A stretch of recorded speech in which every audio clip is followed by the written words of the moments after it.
नमस्ते दोस्तों, कैसे हो आप लोग। उम्मीद है अच्छे होंगे, स्वस्थ होंगे, मस्त होंगे। तो कल मैंने लाइव किया था। ऐसे मेरे लाइव में बहुत लोग आए थे। दोनों चैनल पे मैंने लाइव किया था, एक चैनल पे नहीं किया था, दोनों पे किया था। और बहुत सारे क्वेश्चन मुझसे पूछे गए थे, जिन क्वेश्चन का मैं पहले जवाब दे चुकी हूँ। और इधर बीच मैंने 2 वीडियो अपलोड की है अपनी ज़िंदगी के बारे में। 100% सच बताया है। और मुझे लगता है कि जो गांव की लड़कियां होती हैं या औरतें होती हैं, मेरी जैसी ज़िंदगी उनकी भी होती है, सेम टू सेम होती है। क्योंकि हमारे वहाँ लड़कियों को उतनी तवज्जो नहीं दी जाती है जितना बेटों को दी जाती है। किसी के घर में भी लड़कियों को इतनी तवज्जो नहीं दी जाती है, उनकी उतनी कदर नहीं होती है, या उनकी घर जो उनकी उतनी मान जान नहीं होती है खाने पीने को लेके, या किसी चीज़ को लेके, पढ़ाई लिखाई को लेके, कपड़े लत्ते को लेके। हर चीज़ के लिए उनको झेलना पड़ता है, उनको रिक्वेस्ट करनी पड़ती है, लड़ना पड़ता है, झगड़ना पड़ता है। तो ये सब चीज़ें नॉर्मल हैं हमारे लिए। और रही शहर की बात लड़कियों की, तो यहाँ पे लड़कियाँ लड़कों की तरह रहती हैं। उनके माँ बाप उनको लड़कों की तरह पालते पोसते, पढ़ाते लिखाते, पैरों पे खड़ा करते हैं। उसके बाद ही उनकी शादी ब्याह करते हैं। लड़कियाँ 2 जगह हैं, पर दोनों जगह अलग अलग हैं, है ना। तो ये सिचुएशन होती है लड़कियों की। तो मैं नहीं चाहती कि कल को मेरी बेटी की ज़िंदगी मेरी तरह हो। जैसे मैंने इतने साल मार खा के, गाली गलौज सुन के, उत्पीड़न एक तरीके से मेरा हुआ है। अभी बताऊंगी नहीं किसी वीडियो में, बस उसका राइट टाइम का मैं वेट कर रही हूँ। अपनी जीवनी खोलूंगी तो आपको भी ताज्जुब होगा कि इस महिला ने इतना सारा कैसे बर्दाश्त कर लिया। किस हद तक जा सकते हैं घर के लोग, आपके अपने पार्टनर किस हद तक जा सकते हैं, इसका अंदाज़ा आप नहीं लगा सकते। मैंने उस सब झेला है, बर्दाश्त किया है। और मैं कभी कभी ताज्जुब करती हूँ कि मैंने ये सब कैसे झेल लिया। जो हमारी ज़िंदगी होती है ना हम औरतों की, तो औरतों को क्यों दुर्गा का रूप माना जाता है? क्योंकि दुर्गा माता ना शक्ति का प्रतीक है। 10 हाथ उनके होते हैं, हर हाथ में कुछ ना कुछ उनके है, और हर हाथ से जो है कुछ है। ऐसे औरतें भी नॉर्मल जिंदगी में उनके 2 ही हाथ होते हैं, पर वो पूरी फैमिली को संभालती हैं, बच्चों को संभालती हैं, किचन देखती हैं, अगर घर में जानवर हैं तो उनको देखती हैं, बाहर का भी देखती हैं, अगर नौकरी वाली है तो नौकरी देखती है, नहीं तो घर का। 24 घंटे में से उन्हें 8 घंटे 7 घंटे छुट्टी मिलती है, नहीं तो वो डटी रहती हैं। किसी चीज़ को उन्हें सैलरी नहीं मिलती। लोग बोलते हैं कि ये तो इसका धर्म है, इसे करना है। अगर 10-12 घंटे की कोई नौकरी करता है ना आज के युग में, 10,000 से ऊपर उसकी सैलरी होती है नॉर्मल इंसान की। और हम जैसे औरतों की अगर किसी से बोला जाए कि आप उसे 10 रुपए दे दो और वो अपने लिए कुछ ले ले, कुछ खा पी ले, तो बड़ी मुश्किल से निकलता है, या तो निकलता ही नहीं है। बोलते हैं अरे क्या इसको, क्या पैसे की क्या जरूरत, ये तो घर में रहती है, सब कुछ इसे मिलता है। अपने आदमी के कपड़े धोती है, पैर दबाती है, सर दबाती है, शरीर दबाती है पूरा, उसके लिए खाना बनाती है, उसकी सेवा करती है, कपड़े लत्ते धोती है, ब्रश करती है, बच्चों को देखती है, झाड़ू पोछा करती है, बर्तन धुलती है, किचन साफ करती है। डेली वाइज ये औरतों के काम होते हैं। अपने लिए टाइम निकालना बड़ा मुश्किल होता है, और उसी में से वो भगवान के लिए भी टाइम निकालती हैं। मैं ऐसा करती हूँ, 1 घंटा मैं डेली भगवान के लिए सुबह टाइम निकालती हूँ। मेरी आदत है डेली की। शाम को 10-15 मिनट निकालती हूँ, लेकिन सुबह मैं निकालती हूँ ज़्यादा, क्योंकि मुझे पसंद है और मेरी आस्था है भगवान में पूजा करने की। मैंने अपनी ज़िंदगी से बहुत कुछ सीखा है, और मैं चाहती हूँ कि आप मेरी बातों से, जो मेरी उम्र की औरतें हैं या जो लड़कियां हैं कम उम्र की, वो मुझसे कुछ सीखें।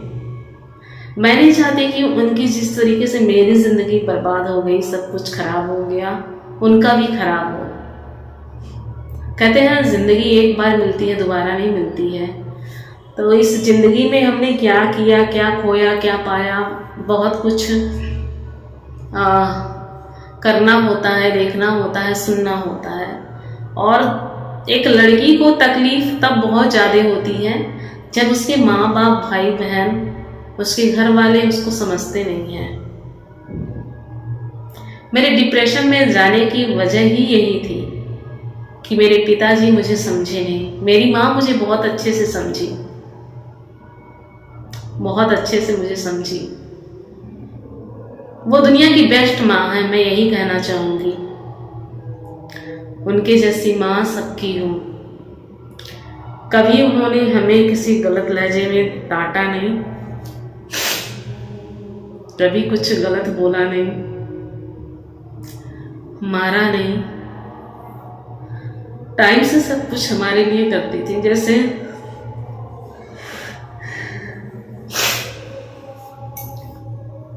सॉरी, रोना नहीं चाहती थी, पर मैं अपनी माँ को बहुत प्यार करती हूँ, बहुत ज़्यादा, और बहुत रिस्पेक्ट भी करती हूँ। किसी की भी माँ इतनी अच्छी हो तो बच्चा ऐसे ही रिस्पेक्ट करेगा। पर हमारे वहाँ ना, चाहे माँ हो, चाहे सास हो, चाहे कोई भी औरत हो, उनको दबा दिया जाता है, उनकी आवाज़ कोई सुनता नहीं। वो शुरू से मेरे साथ हैं और मैं उनके जैसी बिल्कुल हूँ, अपनी माँ की जैसी। उनसे थोड़ी तेज हूँ, पर सब कुछ उनके जैसा मेरा है, नेचर, सब कुछ। और मुझे इस बात की बहुत खुशी है कि मैं अपने पिता की जैसी नहीं हूँ।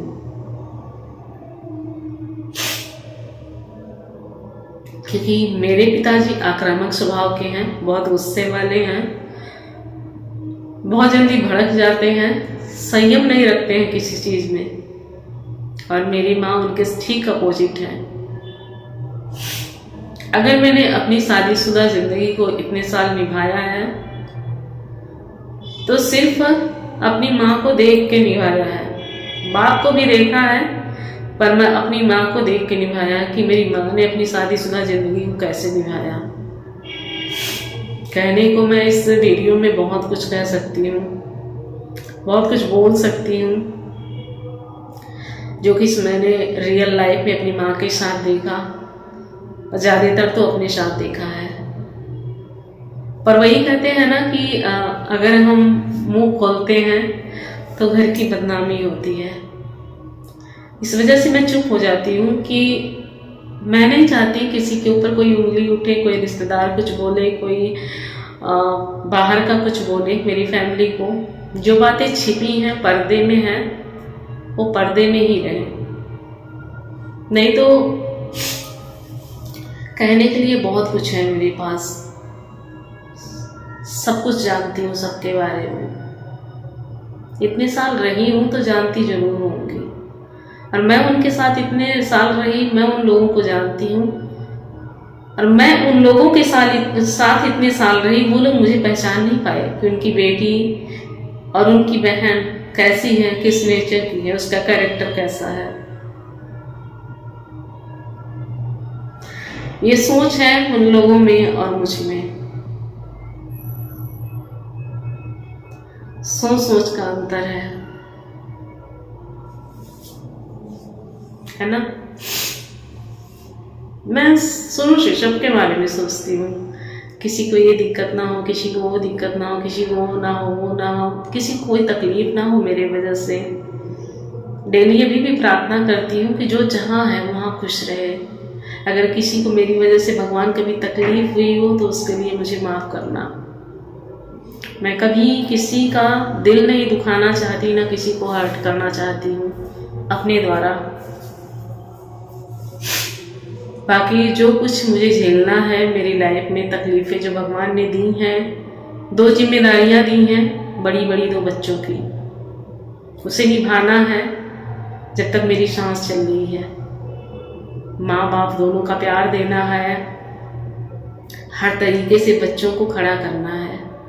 तो ये बहुत बड़ी जिम्मेदारी है मेरे लिए, और उसके लिए आप सबका सपोर्ट चाहिए। मजबूर हूँ मैं बहुत कुछ बोलना चाहती हूँ पर बोल नहीं पाती।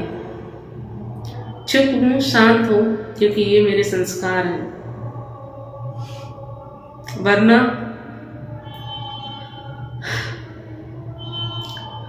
अंदर समुद्र से लहरों जैसा उफान है।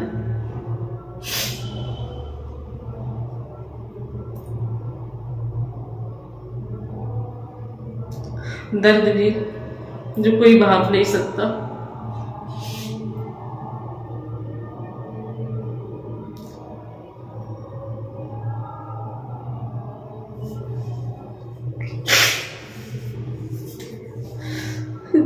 चाह के भी मैं अपना दर्द किसी को बता नहीं सकती, और चाह के भी मैं अपने साथ कुछ गलत कर नहीं सकती, क्योंकि हर हाल में मुझे जीना है बच्चों के लिए। मैं ही तो हूँ उनके लिए सब कुछ, वरना उनके आगे पीछे तो कोई नहीं है। मेरे बाद मेरे बच्चे अनाथ हो जाएंगे।